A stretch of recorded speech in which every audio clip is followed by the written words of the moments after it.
തവാഫ് ചെയ്യാൻ പറഞ്ഞു. ഇബ്രാഹിം നബി അലൈഹിസ്സലാം പണി പൂർത്തിയാക്കി അല്ലാഹുവിന്റെ ചെയ്ത ഇബാദത്താണ് തവാഫ്. കഅബയ്ക്ക് ചുറ്റുമാണ്, കഅബയെ ചുറ്റുകയാണ്. ഇടതുവശം കഅബയിലേക്ക് ചാത്തി കഅബയെ ചുറ്റുകയാണ് നമ്മൾ 7 പ്രാവശ്യം ഒരു തവാഫ്. ലോകത്തിന്റെ എല്ലാ ഭാഗത്തുമുള്ള നമുക്ക് ഒറ്റ സ്ഥലത്തേക്ക് കഅബയിലേക്ക് തിരിയാൻ പറ്റും അല്ലേ? എന്തിനാണ് തവാഫാക്കിയത്? എന്തേ അവിടുത്തെ ഇബാദത്ത് അങ്ങനെ ചുറ്റലാക്കിയത്? അത് ഹിന്ദുക്കൾ ചെയ്യുന്നുണ്ടല്ലോ, ശബരിമലയിൽ ചെയ്യുന്നുണ്ടല്ലോ, അങ്ങനെയൊക്കെ പറയുന്ന ആൾക്കാരുണ്ട്. ഹിന്ദു വിശ്വാസവും എന്ത് ഭാരതീയ സംസ്കാരത്തിന്റെ ഏത് അടിയൊഴുക്കുകളും എന്ത് നോക്കിയാലും ഇസ്ലാമിൽ നിന്ന് കടമെടുത്തു എന്നല്ലാതെ ഇസ്ലാം ആരും കടമെടുത്തില്ല. എന്തുകൊണ്ട്? ലോകത്തെ ഏറ്റവും ആദ്യം വന്ന് അള്ളാഹു ഇറക്കിയ ദീൻ, മനുഷ്യനോളം പഴക്കമുള്ള ദീൻ അള്ളാഹുവിന്റെ ദീനാണ്, പരിശുദ്ധ ഇസ്ലാമാണ്. ഇതിന്ന് അങ്ങോട്ട് പോയല്ലാതെ നമ്മളാരും അവിടെ നിന്ന് ഇങ്ങോട്ട് എടുത്തിട്ടില്ല. ഇസ്ലാമിന്റെ സംസ്കാരം കണ്ടു പഠിച്ചതാ. എന്തിനാണ് അവിടെ ചെന്ന് ചുറ്റാൻ പറഞ്ഞത്? മഹാന്മാർ പറയാം, അതിൽ അള്ളാഹു നമുക്ക് ചെയ്യുന്നൊരു ത്യാഗം. കഅബ ഭൂമിയിൽ പ്രപഞ്ചത്തിൽ ആദ്യമായി അള്ളാഹുവിന് പണി കഴിക്കപ്പെട്ട ഭവനമാണ് കഅബ. അത് അള്ളാഹു തആല തെരഞ്ഞെടുത്തു. അള്ളാഹു എന്റെ സ്വന്തം മസ്ജിദാണെന്ന് പറഞ്ഞു. മസ്ജിദുൽ ഹറാം എന്റെ മസ്ജിദാണ് എന്ന് അള്ളാഹു തആല ചേർത്ത് പറഞ്ഞ അള്ളാഹുവിന്റെ പരിശുദ്ധ ഹറമായ മസ്ജിദുൽ ഹറാം. ഹറാം, മസ്ജിദുൽ ഹറാം എന്ന് പറഞ്ഞാൽ കഅബയ്ക്ക് ചുറ്റുമുള്ള പരിശുദ്ധമായ പള്ളി. ഹറാം എന്ന് പറഞ്ഞാൽ പരിശുദ്ധിയുള്ളത് എന്ന് അർത്ഥമുണ്ട്, നിരോധിക്കപ്പെട്ടത് എന്നും അർത്ഥമുണ്ട്. നിങ്ങൾ മനസ്സിലാക്കിയിട്ടുണ്ടെന്ന് വിചാരിക്കുന്നു. ഇത് എന്റെ പള്ളിയാണ്, അത് ഹറാമാണ്, പരിശുദ്ധമാണ്. നമ്മൾ ഉണ്ടാക്കുന്ന പള്ളികളും പരിശുദ്ധം തന്നെ അല്ലേ?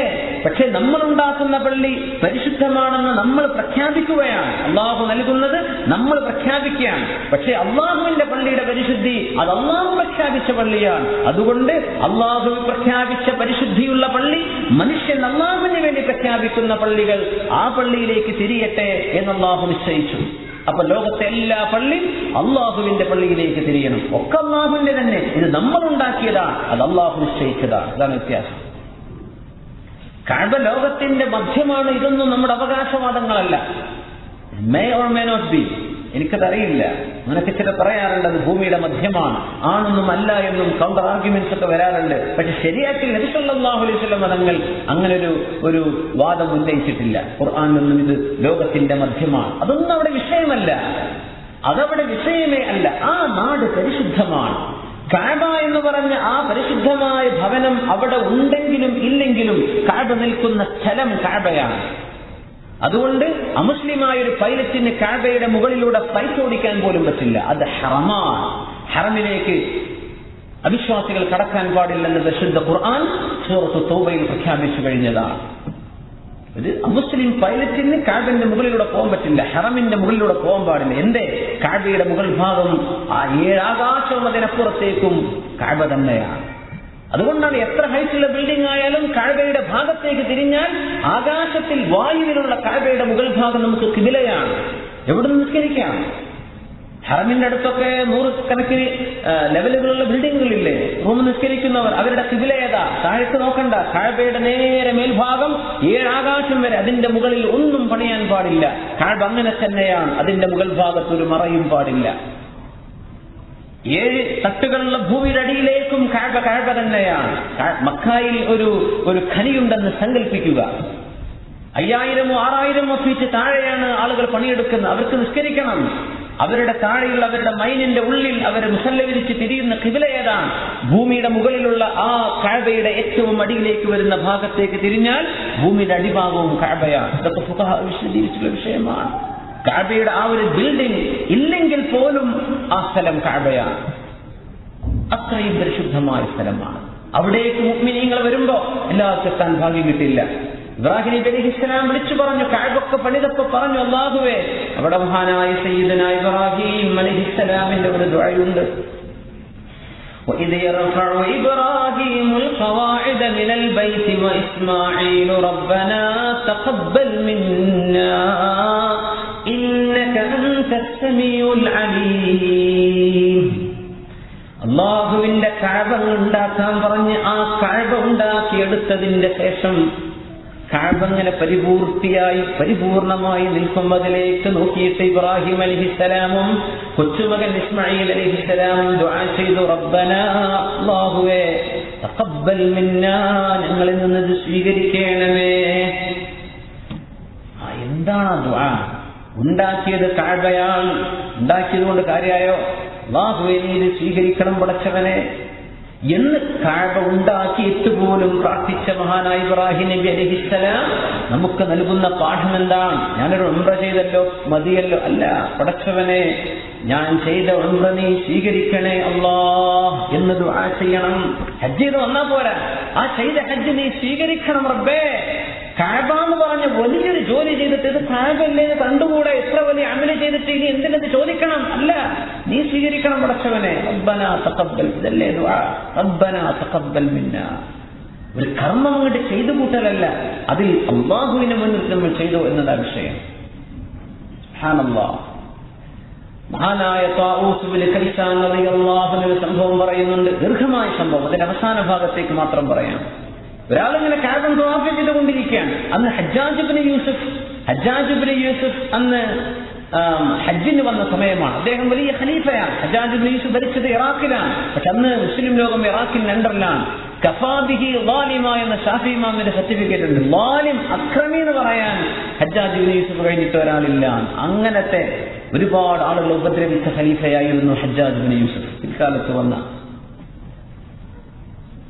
അദ്ദേഹത്തിന് ചില നന്മകളുണ്ട്. പക്ഷെ ഷാഫി ഇമാം പറഞ്ഞു കഫാ ബിഹി ളാലിമ, അക്രമി എന്ന് പറയാൻ ഹജ്ജാജ് ഇബ്നു യൂസുഫിനെ പറയാൻ പറ്റും, അവൻ അക്രമി തന്നെ. ഒരുപാട് താബിഈങ്ങളെ വധിച്ചിട്ടുണ്ട് അകാരണമായി, ഒരു പ്രശ്നമില്ലാതെ. നിനക്ക് ദുൽമ ചെയ്ത ആളാണ്. പക്ഷേ അത് വന്നു, അദ്ദേഹം ഉംറ ചെയ്യാൻ വേണ്ടി, ഹജ്ജിന് വേണ്ടി വന്നു. അങ്ങനെ കഅബന്റെ അടുത്ത് ഇന്നത്തെ ബിൽഡിങ്ങുകളൊന്നുമില്ല, അവിടെ ടെന്റ് കെട്ടി, മതാഫിന്റെ അടുത്ത് ടെന്റ് കെട്ടി ഇതിനുള്ളിൽ ഇരിക്കുകയാണ്. അങ്ങനെ ഇരിക്കുമ്പോ മഹാനായ ത്വാഊസ് ഇബ്നു കൈസാൻ റളിയല്ലാഹു അൻഹു വലിയ മഹാനാണ്, വലിയ പണ്ഡിതനാണ്. അദ്ദേഹത്തെ വിളിച്ചു വരുത്തി ഹജ്ജാജ് ഇബ്നു യൂസുഫ്. അവർക്കൊക്കെ അങ്ങനെ അക്രമികളാണെങ്കിലും പണ്ഡിതന്മാരെ വിളിക്കും, ഇരുത്തിയിട്ട് എനിക്ക് ഉപദേശം തരുമെന്ന് പറയും. പണ്ഡിതന്മാർ ഉപദേശിച്ചാൽ ഇരുന്ന് പൊട്ടി പൊട്ടി കരയും. അങ്ങനെ കുറെ നേരം കുറച്ചു നേരം നമുക്കൊരു ഈമാൻ കിട്ടട്ടെ എന്ന് പറഞ്ഞ് അങ്ങനെ അന്നത്തെ രാജാക്കന്മാർക്ക് സ്വഭാവം ഉണ്ടായിരുന്നു. ആലിമ്യങ്ങളെ വിളിച്ചു ഒന്ന് ഉപദേശിച്ചു തരുമെന്ന് പറയും, എന്നൊന്ന് കഴുകി തരൂ. ആ ഉപദേശിച്ചു ഒരു കരയും, അവർ നിലവിളിച്ച് കരയും. അങ്ങനെ പണ്ഡിതന്മാരുമായുള്ള സഹവാസം അവർക്കുണ്ട്. ത്വാഊസ് ഇബ്നു കൈസാൻ തങ്ങൾ പറയുന്ന മറ്റൊരു സംഭവമാണ്, ഞാൻ അവിടെ ഇരിക്കുമ്പോ ഒരാളുണ്ട് ഉറക്ക ലബ്ബൈക അല്ലാഹുമ്മ ലബ്ബൈക, ഉറക്ക തൽബിയത്ത് ചൊല്ലി പോകുന്നു. അപ്പൊ രാജാവായ ഹജ്ജാജ് ഇബ്നു യൂസുഫ്, അദ്ദേഹത്തോളം വലിയ ഒരാൾ അന്ന് ആ സമയത്ത് ഭരണാധികാരിയായി മുസ്ലിം ലോകത്തില്ല. അങ്ങനത്തെ ഒരാൾ ഇരിക്കുമ്പോ ഉറക്ക നിലവിളിച്ച് ലബ്ബൈക ചൊല്ലി പോയപ്പോ അദ്ദേഹം പറഞ്ഞു അലയ്യ ബിഫുലാൻ, ആ ആളങ്ങോട്ട് കൊണ്ടുവരിയെന്ന് പറഞ്ഞു. ത്വാഊസ് ഇബ്നു കൈസാൻ തങ്ങൾ പണ്ഡിതനാണ്. അദ്ദേഹം പറഞ്ഞു ഞാൻ ഹജ്ജാജ് യൂസുഫിന്റെ അടുത്തിരിക്കുമ്പോ ഇയാൾ വന്നു. അപ്പൊ ചോദിച്ചു മിമ്മൻ അൻ, നിങ്ങൾ ആരിൽപ്പെട്ട ആളാണ്? അദ്ദേഹം പറഞ്ഞു മിനൽ മുസ്ലിമീൻ, ഞാൻ മുസ്ലിമീങ്ങളിൽപ്പെട്ട ആളാണ്. പറഞ്ഞു അതല്ല ഞാൻ ചോദിച്ചത്, ഏത് നാട്ടുകാരനാണ്? പറഞ്ഞു ഞാൻ യമനിൽ നിന്ന് വന്നതാണ്, യമനിയാണെന്ന് പറഞ്ഞു. അവിടെ എന്റെ സഹോദരൻ, യമനിന്റെ അമീറായിട്ടുള്ള മുഹമ്മദ് ഇബ്നു ഹജ്ജാജിന്റെ അവസ്ഥ എന്താണ്? മുഹമ്മദ് ഇബ്നു ഹജ്ജാജ് ഈ ഹജ്ജാജ് ഇബ്നു യൂസുഫിന്റെ നേരെ സഹോദരനാണ്. പറഞ്ഞു ഞാൻ വരുമ്പോ അയാൾ വലിയ അക്രമിയാണ്, ഒരുപാട് ദുൽമ ചെയ്യുന്നുണ്ട്, ഒരുപാട് വസ്ത്രം ധരിക്കുക, ഒരുപാട് പുറത്തിറങ്ങുക, ആസ്വദിക്കുക, ദുനിയാവ് ആസ്വദിച്ചുകൊണ്ട് നടക്കുക എന്ന് പറഞ്ഞു. ഞാൻ അതല്ല ചോദിച്ചത്, അദ്ദേഹത്തിന്റെ മറ്റവസ്ഥകൾ എന്തൊക്കെയാണ്? അദ്ദേഹം മിസ്കീന്മാരെ ശ്രദ്ധിക്കുന്നില്ല, ഫക്കീറന്മാരെ ശ്രദ്ധിക്കുന്നില്ല, അദ്ദേഹം കൊടിയ വഞ്ചന ചെയ്ത് ദുൽമ ചെയ്ത് ജീവിക്കുകയാണ്. ഇയാൾക്കങ്ങ് ദേഷ്യം വന്നു. നീ എങ്ങനെയാണ് എന്റെ സഹോദരനും എന്റെ സഹോദരനെ പറ്റി നിങ്ങൾക്കറിയില്ലേ ആ ബന്ധം, അതൊന്നും നോക്കാതെ നിങ്ങൾ എന്താ ഇങ്ങനെ സംസാരിക്കുന്നത്? നിനക്കെന്നെ പേടിയില്ലേ എന്ന് ചോദിച്ചു. പറഞ്ഞു അള്ളാഹുവിന്റെ ഹറമിൽ കഅബയുടെ അടുത്ത് നിൽക്കുമ്പോ സാധാരണക്കാരനെ പറയുന്നത്, അതൊന്നും ചിന്തിക്കാൻ പറ്റൂല അന്നത്തെ കാലത്ത്. പറഞ്ഞ നേരെ അവർ എക്സിക്യൂട്ട് ചെയ്യും. അങ്ങനത്തെ കാലമാണ്. ധൈര്യമായിട്ട് പറഞ്ഞു നിങ്ങളുടെ സഹോദരൻ കൊടിയ അക്രമി തന്നെയാണ്, നിങ്ങളെപ്പോലെ തന്നെ എന്ന ആശയത്തിലാണ് പറഞ്ഞത്. ആളുകൾ ഞെട്ടിപ്പോയി, വിചാരിച്ചു ഇയാളുടെ തല പോയി.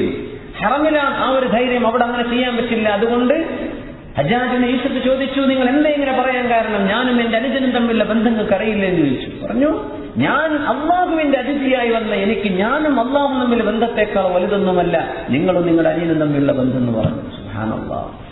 ഇത് പറഞ്ഞിട്ട് ഇയാൾ എഴുന്നേറ്റു. പൊയ്ക്കോളി എന്ന് പറയുന്നുണ്ട്. ഇയാൾ എഴുന്നേറ്റ് പോയി. തൗസുബിന് കഴിച്ചാൽ ഞങ്ങൾ പറഞ്ഞു, പടച്ചവനെ ഈ മനുഷ്യൻ നല്ല തലയുള്ള മനുഷ്യനാണ്, ഇയാളുടെ കൂടെ കൂടണം. അങ്ങനെ തൗസുബിനെ കഴിച്ചാൽ റഹിമഹുല്ലാ അയാൾ അറിയാതെ കഅബയുടെ തവാഫ് ചെയ്യുമ്പോൾ വെച്ചിരുന്നു. സുബ്ഹാനല്ലാഹ്, അയാൾ ഇങ്ങനെ തവാഫ് ചെയ്തുകൊണ്ടിരിക്കുകയാണ്. തവാഫ് ചെയ്യുമ്പോൾ ഇങ്ങനെ ദുആയിരക്കുന്ന പടച്ചവനെ, അല്ലാഹുമ്മ ഇന്നി അഊദു ബിക, നിന്നോട് ഞാൻ കാവൽ ചോദിക്കുകയാണ്. റബ്ബേ വ അലൂദു ബിക, നിന്നോട് ഞാൻ കാവൽ ചോദിക്കുന്നു, എനിക്ക് അഭയം തരണം, എനിക്ക് അഭയം തരണം അല്ലാഹ്, നീയാണ് എനിക്ക് അഭയം തരേണ്ടത്. മിൻ ബുഖലിൽ ബുഖലാ, പിശുക്ക് കാണിക്കുന്ന ആളുകളും ദുൽമ ചെയ്യുന്ന ആളുകളും ഒക്കെയുള്ള നാട്ടിൽ നിന്റെ ഔദാര്യം എനിക്ക് എമ്പാടും തരണം പടച്ചവനെ, നിന്റെ ഔദാര്യം എനിക്ക് വേണം എന്ന് പറഞ്ഞിങ്ങനെ കരഞ്ഞു ദുആ ചെയ്തുകൊണ്ട് അദ്ദേഹം ഇങ്ങനെ കഅബയെ തവാഫ് ചെയ്തു. കഅബം തവാഫ് ചെയ്തു. പിന്നെ കുറെ ദിവസം കഴിഞ്ഞ് പിന്നെ അടുത്ത ദിവസം ഞാൻ അദ്ദേഹത്തെ കാണുന്നത് മിനയിൽ വെച്ച അറഫയിൽ വെച്ചാണ്. അറഫയിൽ നിൽക്കുമ്പോ ഈ മനുഷ്യനുണ്ട്, മുട്ടികാലിൽ നിന്ന് കരഞ്ഞുകൊണ്ടൊരു വാക്ക് പറയുന്നു, അല്ലാഹുവേ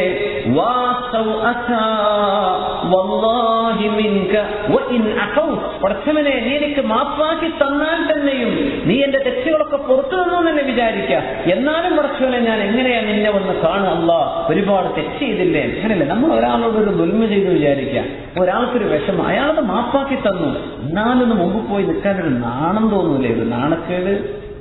അങ്ങനെ പറഞ്ഞു ദുആയിരക്കാണ്. നമ്മളൊക്കെ ചിന്തിച്ചിട്ടുണ്ടോ അങ്ങനെ ഒരു ഭാഗം? നീ പുറത്തു നിന്ന് നമ്മളത്ര ചിന്തിക്കുള്ളൂ, അല്ലാഹ് മാപ്പാക്കിത്താണ്.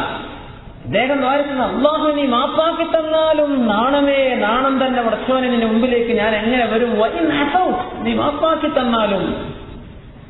അറഫയുടെ മണ്ണിൽ അദ്ദേഹം പൊടിവരണ്ട് കടന്നിട്ട് ദുആ ചെയ്യുന്നത് കണ്ടു. ഇതൊക്കെയാണ് ഹജ്ജ്. നമ്മളൊക്കെ എക്സ്പ്രസ് ഹജ്ജും VIP ഹജ്ജൊക്കെ എന്ന് ആലോചിക്കുന്നത്. ഒരു ചളിയും പൊടിയും ആവാതെ അങ്ങോട്ട് വരണം, ചളിയാക്കണം എന്നല്ലേ പറഞ്ഞതിലർത്ഥം. പക്ഷെ ഹജ്ജിന് അർത്ഥമുണ്ട്. അള്ളാഹുവിന് വേണ്ടി നമ്മുടെ എല്ലാ അഹങ്കാരത്തിന്റെയും പൊങ്ങച്ചത്തിന്റെയും വസ്ത്രങ്ങളൊക്കെ അഴിച്ചു മാറ്റിയിട്ട് ഹജ്ജും ഉംറയും.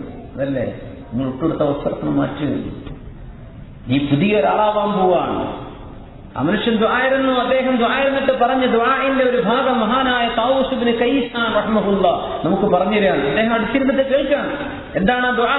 പടച്ചവനെ, ഈ അറഫായുടെ ദിവസം വരുന്ന ആളുകൾക്ക് നിന്റെ റഹ്മത്തിനെ പ്രതീക്ഷിച്ചു വന്ന് മുഴുവൻ അറഫയിൽ നിൽക്കുന്നവർക്കും നീ പുറത്തു കൊടുക്കുമെന്ന് പറഞ്ഞിട്ടുണ്ടല്ലോ.